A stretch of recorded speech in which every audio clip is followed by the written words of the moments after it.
Llevamos superordenadores en el bolsillo capaces de conectarnos con Tokio en, no sé, milisegundos. Exacto. La velocidad de la luz casi. Procesamos unos volúmenes de datos que francamente desafían la imaginación y usamos inteligencia artificial para resolver problemas complejísimos en segundos. Sí, sí, sí. Es el día a día. Pero a ver, aquí viene la locura. Para abrir una simple panadería en cualquiera de nuestras ciudades o para pedir una mísera licencia de obras, tenemos que someternos a una burocracia diseñada con las lógicas y las herramientas del año 1648. Es una barbaridad, claro. Hoy nos sumergimos de lleno en esta contradicción en nuestro análisis a fondo. Vivimos inmersos en el siglo XXI, pero, ostras, estamos gobernados por estructuras de administración del siglo XVII. Es una fractura monumental en nuestra forma de vivir, desde luego. Totalmente. O sea, la sociedad civil opera a la velocidad de la fibra óptica, mientras que la maquinaria estatal, que, bueno, supuestamente la organiza, se mueve a la velocidad de la tinta. De la tinta y del papel. Y del cuño de goma. Esa fricción es el núcleo de lo que analizamos hoy. Pues bienvenidos a esta nueva inmersión profunda. Hoy exploramos los conceptos del libro Cómo hackear el sistema, centrándonos específicamente en el tercer capítulo de Santiago Aranguren, Un capítulo fascinante, por cierto. titulado ¿Cómo llegamos hasta acá?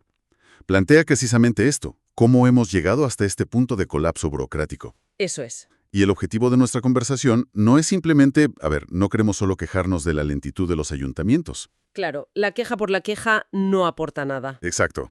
Queremos comprender las raíces históricas de este sistema y analizar las vías de escape que proponen tecnologías de hoy en día. Tecnologías como el blockchain, la criptografía avanzada o la propia inteligencia artificial. Exacto. A ver, para entender por qué una simple gestión municipal puede demorarse 6 meses, el material nos propone dar un paso atrás. Un paso gigante. Sí, de miles de años, de hecho. El argumento central es que nuestras instituciones actuales no nacieron de la nada. No, que va. Son herederas de una arquitectura de poder muy antigua. Una que se ha ido solidificando desde las primeras civilizaciones. Y el texto utiliza un marco que me sorprendió bastante, el de las eras astrológicas. Sí, pero ojo, no desde un punto de vista esotérico o místico. Claro, no hablamos del horóscopo de la revista. Exacto. Lo usa como una herramienta sociológica, digamos, para mapear cómo la humanidad ha organizado el poder y la información a lo largo del tiempo. Me parece un enfoque súper útil para estructurar la historia. El texto arranca mencionando la era de Tauro. Hace unos 6.000 años. Eso es, y estaba fundamentada en la agricultura, la tierra, la acumulación material. Luego pasamos a la era de Aries. Que viene definida por el hierro, los grandes imperios militares, la expansión por la fuerza pura y dura. Roma sería el ejemplo por excelencia aquí, ¿no? Totalmente. Roma es el paradigma de Aries. Pero la era que realmente, digamos que configura el laberinto burocrático actual que sufrimos es la era de Piscis. La más larga y compleja para nosotros, sí. El texto la sitúa desde el comienzo de nuestra era hasta aproximadamente, fíjate, el año 2024. O sea, antes de ayer. La era de Piscis es fundamental para entender por qué estamos como estamos. Durante estos 2 últimos milenios, el paradigma central fue la jerarquía. Jerarquía pura. Jerarquía basada en la creencia y sobre todo en la intermediación. Pensemos en cómo se estructuraba la sociedad. A ver, los reyes y emperadores no gobernaban únicamente por la fuerza bruta, como en Aries. Reclamaban un derecho divino, claro. Exacto. Eran los intermediarios exclusivos entre la divinidad y el pueblo llano. O sea, un cuello de botella absoluto. Totalmente. Esta sacralización del líder creó sistemas piramidales extremadamente rígidos. La verdad y el poder descendían desde una única cúspide hacia la base. De arriba abajo. Siempre. Las instituciones, ya fueran religiosas o estatales, monopolizaban todo el conocimiento y toda la legitimidad. Si lo pensamos en términos informáticos, que es una analogía que me encanta, es como si la humanidad hubiera estado operando con el mismo hardware jerárquico durante 2000 años. Un hardware muy anticuado ya. Sí, pero hay que reconocer que este sistema operativo de intermediarios, funcionó para ciertos propósitos. Claro, permitió coordinar a millones de personas. Exacto. Para construir catedrales góticas impresionantes, financiar expediciones transoceánicas y eventualmente establecer los estados-nación modernos. Pero el coste, el peaje a pagar, fue altísimo. Cimentar una desigualdad estructural brutal y una dependencia absoluta del ciudadano hacia un centro de poder. Eso es. Y ahora, de repente, el texto sugiere que hemos entrado de lleno en la era de Acuario. Que exige un paradigma radicalmente distinto, claro. Exacto. Acuario representa la descentralización, la horizontalidad y, sobre todo, la libre circulación de la información. Ya nadie tiene el monopolio. No, el conocimiento ya no reside en un monasterio ni en un ministerio cerrado. Está distribuido en una red global. Y aquí viene el problema crítico, ¿verdad? Sí. La razón por la que nuestros gobiernos parecen tan lentos y torpes es porque estamos intentando ejecutar el software descentralizado e instantáneo de Acuario en ese hardware piramidal de Piscis. Madre mía, es que el ordenador se cuelga. Es obvio. Claro que se cuelga. La estructura física y legal del Estado fue diseñada históricamente para controlar y ralentizar, no para facilitar ni acelerar absolutamente nada. Esa incompatibilidad genera una fricción insoportable en el día a día.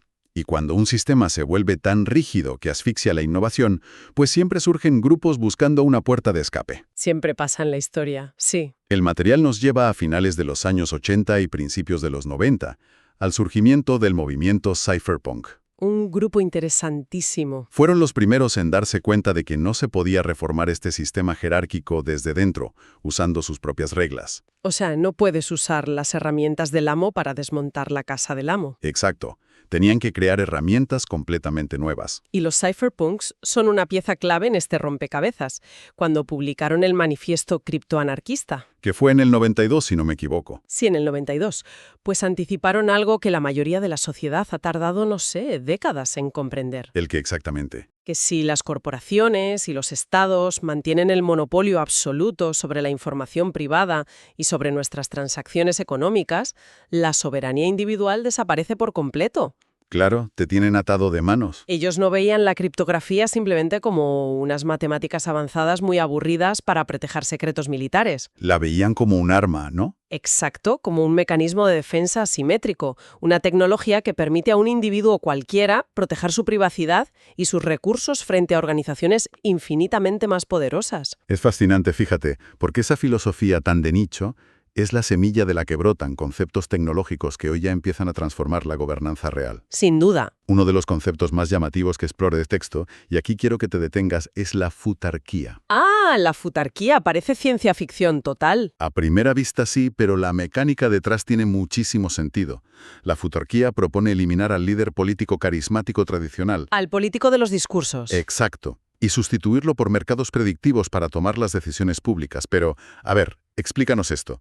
¿Cómo funciona exactamente esto de apostar por políticas públicas? Pues a ver, la futurquía, que es una idea original del economista Robin Hanson, opera bajo una premisa muy sencilla. Vale. Dice así: votar sobre los valores, pero apostar sobre las creencias. Vale, danos un ejemplo concreto. Supongamos que una ciudad tiene un objetivo claro de reducir las emisiones de carbono. Ese es el valor acordado. Todos queremos aire más limpio. Perfecto. Pues en lugar de dejar que un grupo de concejales decida qué medida aplicar, basándose muchas veces en sus propios intereses electorales... O en lo que queda bien en la prensa. Claro, en lugar de eso, se abren mercados predictivos. Mercados, o sea, como la bolsa. Es muy similar a la bolsa de valores, sí. Pero en lugar de comprar acciones de empresas, los ciudadanos invierten dinero real apostando a si una medida concreta, por ejemplo, peatonalizar todo el centro, logrará el objetivo de reducir el carbono. Y al involucrar dinero real de la gente se alinean los incentivos con la verdad objetiva, ¿no? Exacto, porque te juegas tu propio dinero. O sea, si yo apuesto mi capital a que peatonalizar el centro reducirá las emisiones un 20% y luego la medida fracasa estrepitosamente... Pierdes tu dinero. Así de simple. Pierdo la pasta. Esto filtra inmediatamente a los típicos demagogos que prometen soluciones mágicas. Esos que saben que en el fondo no van a funcionar, pero suenan muy bien. Claro.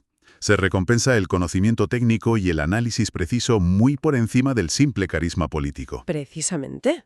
El mercado lo que hace es agregar toda la información dispersa que hay en la sociedad para encontrar la solución más probable. Es brillante. Y aquí es donde entran las herramientas tecnológicas de las que hablamos hoy.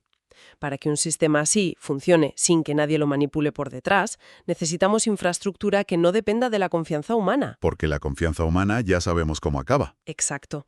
Hablamos del blockchain como un registro inmutable y de los smart contracts, los contratos inteligentes. Que de legales no tienen nada, son código, ¿no? Eso es. No son documentos legales en papel con sellos. Son líneas de código informático que se ejecutan automáticamente cuando se cumplen unas condiciones. Sin necesidad de que un juez o un burócrata dé su visto bueno ni firme nada. Todo automatizado.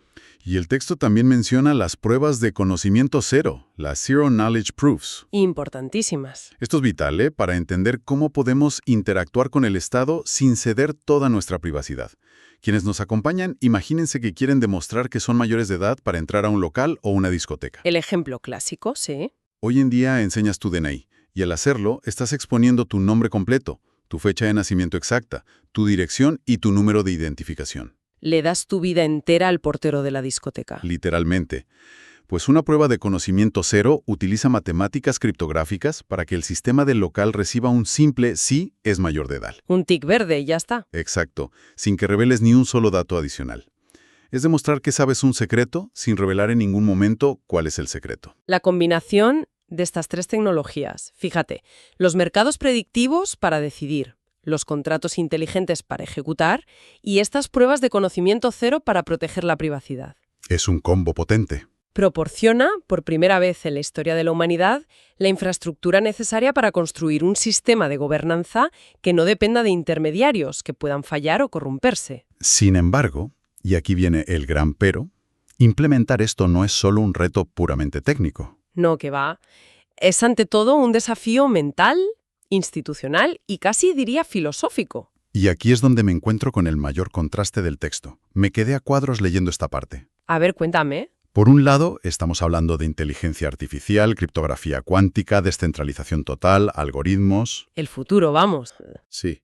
Y de repente el autor sostiene que para manejar toda esta revolución tecnológica de vanguardia, la brújula filosófica indispensable es el estoicismo. Ah, sí, el estoicismo. Nos retrotrae a Marco Aurelio, a Séneca, a filósofos de hace 2000 años. A ver, cuesta muchísimo encajar a un emperador romano con su toga en medio de un debate sobre contratos inteligentes y blockchain. Puede chocar, sí. ¿Por qué esta insistencia en una filosofía tan antigua para gobernar un futuro tan hipertecnológico? Pues mira, la conexión es profunda y, te diría, absolutamente necesaria. A ver, explícame esto. Cuando intentas aplicar una tecnología disruptiva, algo que lo cambia todo, a una institución centenaria como es el Estado, ¿Te chocas contra un muro? te encuentras con un anticuerpo masivo. El Estado es un organismo programado desde su núcleo para perpetuarse y defenderse a sí mismo de las amenazas externas. Claro, no quiere cambiar. Innovar desde dentro de un ayuntamiento, por ejemplo, no es un proceso técnico limpio y aséptico. De sentarse a programar y ya está. ¿Qué va? Es una guerra de trincheras diaria contra el status quo. Quienes intentan implementar estos cambios dentro de la administración se enfrentan al rechazo constante, al cinismo de los compañeros, a regulaciones absurdas que parecen diseñadas solo para frenarlos. Es como darse cabezazos contra la pared. Exacto. Y ahí es donde el estoicismo proporciona la fortaleza mental requerida para no volverse loco. Ya veo por dónde vas. Te enseña a concentrar tu energía exclusivamente en lo que sí puedes controlar, que es tu propio esfuerzo, tu integridad, tu trabajo diario. Y aceptar los bloqueos externos. A aceptar con ecuanimidad los obstáculos externos que van a ser muchísimos. Sin esa templanza y esa resiliencia estoica, el caos y la resistencia de la burocracia te devoran vivo. Te queman directamente. Y ese monstruo burocrático es lo que el libro denomina el Estado papel. El famoso Estado papel, sí. Y la crítica que hace a la supuesta modernización de la administración pública, de verdad, es demoledora. Es que dan el clavo. Vivimos bajo la ilusión de que, porque ahora hacemos los trámites a través de una página web con un certificado digital, pues el Estado ya se ha modernizado. Falso. Completamente falso. La realidad es que hemos mantenido intacta la metodología industrial de producción en cadena. Solo que ahora lo vemos en una pantalla. El texto lo ilustra con una analogía visual que me parece brillante. Digitalizar un proceso burocrático deficiente, por ejemplo, pasando un formulario PDF por las mismas 5 oficinas virtuales para que 5 funcionarios distintos hagan clic en aprobar. Es lo que pasa cada día. Pues es exactamente igual que coger un antiguo carro de caballos de madera y ponerle un motor eléctrico. Sí, la analogía es perfecta. O sea, sí, ahora el carro se mueve con electricidad y no hace ruido, Pero sigue siendo un carro con una aerodinámica y una estructura totalmente obsoletas. No hemos construido un coche moderno. Hemos disfrazado el pasado de futuro. Literalmente. Es la trampa enorme de cambiar el medio sin alterar en absoluto el método de trabajo. Y la raíz de este letargo, según el texto, se encuentra en cómo se legisla a nivel local. Si observamos la base del poder en nuestras ciudades, nos encontramos con los plenos municipales o las asambleas locales. Que son grupos muy reducidos, ¿eh? Claro, hablamos de grupos de quizá 10 o 25 personas reunidas en una sala del ayuntamiento. Y tienen un poder inmenso. Tienen, sobre el papel, el poder absoluto para rediseñar las normativas que rigen toda la vida económica y social de una ciudad entera. Pero carecen de las herramientas para hacerlo bien. Carecen del conocimiento técnico, de las herramientas informáticas o incluso de los incentivos políticos para hacerlo de forma sistémica y profunda. Operan como mecánicos intentando arreglar un motor que está en marcha poniéndole cinta adhesiva por todos lados. Un parche tras otro. Si hay un problema, yo qué sé, con las licencias de las terrazas de los bares. Muy típico. Pues no se sientan a rediseñar todo el sistema de licencias. Simplemente añaden una nueva cláusula, una excepción a la regla, un anexo al anexo. Y el resultado es un monstruo. Un laberinto legislativo tan denso, tan contradictorio, que el propio Estado es incapaz de comprenderlo en su totalidad. Ni los propios funcionarios saben qué norma aplica. Y frente a ese laberinto de parches, la visión que plantea el texto para, digamos, el año 2050 es un cambio de raíz brutal. A ver, pintemos esa imagen para quienes nos escuchan. Imaginemos un emprendedor que desea abrir una pequeña tienda. En la actualidad, como decíamos, esto implica contratar a gestores, Pagar tasas, interpretar normativas ambiguas, y esperar meses cruzando los dedos. con el local alquilado y perdiendo dinero. Pues en el modelo propuesto, las normas de habilitación se transforman en código informático puro. Ya no hay PDFs. Ya no son textos en un papel sujetos a la interpretación subjetiva del funcionario de turno, de si tiene un buen día o un mal día. ¿Vale? Si el local cumple con las métricas de seguridad, de ventilación, de zonificación, un contrato inteligente verifica todos esos datos instantáneamente mediante sensores o certificaciones criptográficas. Sin que nadie tenga que leer nada. Y emite la licencia en cuestión de milisegundos. Sin intermediación. Sin retrasos, sin dolores de cabeza y sobre todo sin espacio para sobornos o favoritismos. Claro, porque el código no entiende de sobornos. Llegados a este punto, supongo que cualquiera se plantearía una pregunta más que evidente. Adelante. Si la tecnología ya existe hoy, si los contratos inteligentes funcionan perfectamente en el sector privado y si el ahorro económico y de tiempo es tan masivo, La pregunta del millón. ¿por qué los líderes políticos no implementan esto mañana mismo a primera hora? Es súper tentador caer en el cinismo, ¿verdad? ¿Es lo más fácil? Pensar que todos los políticos son inherentemente corruptos o vagos o malintencionados. Pero el análisis que ofrece el texto es mucho más sutil y realista. No se trata necesariamente de maldad. Efectivamente, atribuirlo todo a la corrupción es una lectura perezosa. Entonces, ¿cuál es el problema real? El problema real es la cooptación institucional y los incentivos perversos. Explícanos esto. Muchos líderes entran en la administración con una voluntad genuina, de verdad, de agilizar los procesos y modernizar la ciudad.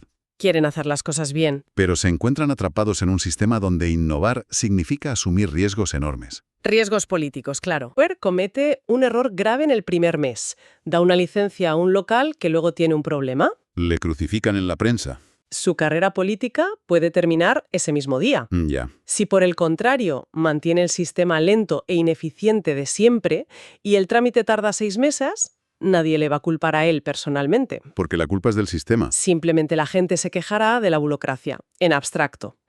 El diseño institucional, tal como está ahora, premia la aversión al riesgo y castiga severamente la disrupción. Fíjate, es el miedo a equivocarse por intentar mejorar las cosas. Exacto. Pero hay otro factor subyacente que bloquea este avance, y el texto le dedica una sección muy importante. Sí, el tema del empleo. Es el miedo genuino al impacto social. Si automatizamos el Estado mediante algoritmos, inteligencia artificial y contratos inteligentes... ¿Qué pasa con la gente? Claro. ¿Qué ocurre con el auténtico ejército de empleados públicos que hoy se dedica a mover esos expedientes de una mesa a otra? ¿Es una preocupación muy real? Dejamos a miles de familias sin ingresos en la calle. El texto aborda este miedo con un concepto que me encantó, que titula Hackear es humanizar. Un título precioso y muy acertado. Y plantea que intentar frenar la automatización de los procesos solo para proteger empleos puramente mecánicos Es básicamente un error histórico colosal. Es que a lo largo de toda la historia, la tecnología ha ido eliminando tareas repetitivas de forma constante. O sea, no es algo nuevo de ahora. Para nada. Ya no tenemos ascensoristas manuales dándole a la manivela, ni personas conectando cables en enormes centralitas telefónicas. Ni faroleros encendiendo las calles con una antorcha cada noche. Resistirse a la automatización de la burocracia documental de hoy es tan inútil como lo fue intentar detener la llegada del tractor a la agricultura. Es intentar ponerle puertas al campo. Tal cual. El argumento central aquí es que mantener a un ser humano realizando una tarea aburrida que una máquina puede hacer en un milisegundo no es proteger el empleo. ¿Entonces qué es? Es degradar la capacidad humana. Es desperdiciar el talento de esa persona. El autor ilustra esto con ejemplos súper prácticos en el libro. Nos habla, por ejemplo, de Mónica. Ah, el caso de Mónica. Sí, una funcionaria que lleva, imagínate, 20 años sellando copias compulsadas. Poniendo un sello tras otro. 8 horas al día. Y también nos habla de Ernesto, cuyo trabajo consiste literalmente en empujar carritos de supermercado llenos de expedientes de papel. De la segunda planta a la tercera planta. Y vuelta a empezar. La propuesta del autor es que si un algoritmo asume el sellado y la verificación de sus papeles, que lo hace mejor y más rápido, Mónica no tiene por qué ser despedida y quedarse en la calle. Para nada. En su lugar, el Estado puede reasignarla para que utilice su tiempo en, por ejemplo, enseñar autonomía digital a emprendedores locales. O en asistir personalmente a ciudadanos mayores que se pierden con la tecnología y no saben hacer un trámite online. El Estado dejaría de tener burócratas invisibles empujando papeles y pasaría a tener constructores de comunidad reales. Es una visión muy transformadora de lo que significa ser funcionario público. Le da la vuelta por completo. Supone liberar a la persona de la maquinaria, de ser un engranaje, para devolverle su propósito. Volver a ser humanos, como dice el título. Se trata de aprovechar habilidades humanas complejas que, francamente, ninguna inteligencia artificial puede replicar por el momento y dudo que pueda a corto plazo. ¿Cómo cuáles? Pues la empatía, la resolución de conflictos vecinales, la capacidad de sentarse a escuchar a alguien y de tejer redes sociales reales en los barrios. A ver, un momento. Me parece fundamental detenernos aquí porque tengo que hacer de abogado del diablo. Venga, a ver. Esto suena sumamente idílico. Sobre el papel es una teoría maravillosa. Liberar a los trabajadores para que enseñen o construyan comunidad, ¿suena bien? Suena genial. Pero mover a alguien que lleva 2 décadas enteras en un trabajo 100% mecánico, sellando formularios en silencio en una oficina gris. A un rol proactivo. Claro, a un rol que exige iniciativa, empatía extrema, habilidades de pedagogía y una adaptación tecnológica brutal, pues no es simplemente cambiarle el horario. No, no lo es. Requiere un salto psicológico y educativo monumental. El texto aborda de alguna forma esta tremenda fricción que supone este reciclaje profesional masivo, o se queda en la superficie optimista de que, bueno, todos seremos felices de un día para otro. A ver, es una crítica muy válida, y de hecho, el propio autor reconoce que es el principal cuello de botella de esta transición. Ah, vale, no lo obvia. No oculta que el proceso de desaprender rutinas tan arraigadas va a ser doloroso. Es que lo va a hacer. Hay que ser realistas. No todos los funcionarios querrán, o incluso podrán, hacer esa transición a roles de cara al público o de tan alta exigencia emocional. Algunos prefieren el sello. Claro, la solución que se esboza no pasa por hacer magia, sino por lo que él llama un liderazgo transicional. Liderazgo transicional, vale. Requiere de alcaldes y gestores públicos que no se limiten simplemente a comprar un software carísimo, Y decir ya estamos modernizados. sino que inviertan masivamente en el capital humano. Implica aceptar, fíjate, un periodo de ineficiencia temporal. O sea, asumir que las cosas van a ir peor un tiempo. Sí, mientras se recapacita y se forma a toda la plantilla. El argumento de fondo es que el coste a corto plazo de esta fricción educativa es infinitamente menor que el coste a largo plazo de mantener un Estado paralizado. Claro, es una inversión a futuro. Eso es. Y aquí es donde entra el rol de los llamados alcaldes innovadores. Que el texto les da mucha importancia. Muchísima. Estamos viendo cómo empieza a emerger una nueva generación de gestores públicos. Vemos como, no sé, una amenaza alienígena. Como algo que viene a destruir el mundo. Lo ven como el entorno natural en el que han crecido y vivido siempre. Y están empezando a asumir ese riesgo político del que hablábamos antes, ¿no? Exactamente. Están priorizando la modernización estructural y profunda de sus ciudades muy por encima del rédito electoral a corto plazo. Qué importante es eso. Estos pioneros están demostrando que la transformación profunda del Estado no es una utopía inalcanzable reservada para el siglo XXII. ¿Qué se puede hacer hoy? Las herramientas técnicas ya están completamente maduras. Tenemos la capacidad de computación necesaria, tenemos la seguridad de la criptografía. Y tenemos unos modelos de lenguaje de inteligencia artificial increíbles. No estamos esperando a que alguien invente la tecnología en un laboratorio. Estamos básicamente esperando a que cambie la cultura organizativa. Ostras. Pues si tuviéramos que sintetizar el núcleo de todo este análisis que hemos hecho hoy, yo diría que la conclusión es contundente. A ver, resúmelo. El obstáculo real para modernizarnos no es ni la falta de presupuesto ni la falta de tecnología. Es un profundo, pero profundísimo, apego psicológico a un modelo obsoleto. Es el miedo al cambio en el fondo. Sí. Y mantener esta enorme maquinaria anacrónica funcionando en vacío consume, según los datos, literalmente la mitad de nuestros recursos productivos como sociedad. Es un despilfarro absoluto. Nos encontramos ante una encrucijada ineludible, de la que no podemos escapar. O asumimos de una vez la responsabilidad de ser los arquitectos de este nuevo sistema descentralizado. O nos resignamos a ser espectadores pasivos. Eso es. Mientras la ineficiencia sigue devorando el potencial de todas nuestras ciudades. Es que la historia es muy clara en esto. Nos demuestra una y otra vez que los sistemas de gobernanza que no se adaptan a las revoluciones tecnológicas de su época terminan siempre colapsando bajo su propio peso. Caen solos. La ventana de oportunidad para realizar esta transición de manera ordenada, pacífica y utilizando estas herramientas que hemos discutido, esa ventana está abierta ahora mismo. Pues es un análisis que sin duda invita a la acción profunda. Sí, te deja pensando. Y precisamente para cerrar nuestra inmersión de hoy, queríamos dejar sobre la mesa una reflexión para todos los que nos están escuchando. Una buena pregunta final. Sí. Porque, a ver, es muy fácil apuntar con el dedo a las administraciones públicas y criticar su exasperante lentitud. Lo hacemos todos. Todos los días. Pero si estamos de acuerdo en que hoy en día disponemos de la tecnología para reescribir las reglas operativas y liberar el tiempo humano. ¿Qué es lo más valioso que tenemos? Exacto. Pues qué trámite de papel, qué norma o qué costumbre completamente obsoleta seguimos manteniendo en nuestras propias organizaciones o en nuestra rutina diaria. Uy, buena pregunta. ¿En el día a día? Sí, simplemente porque, siempre se ha hecho así, ignorando que en realidad ya tenemos las herramientas tecnológicas para automatizarlo. Seguro que hay muchísimas cosas si nos paramos a pensar. Seguro. Pues les invitamos a darle vueltas a esta idea y a ver qué descubren en sus propias vidas. Muchísimas gracias por acompañarnos. Nos encontramos en la próxima inmersión.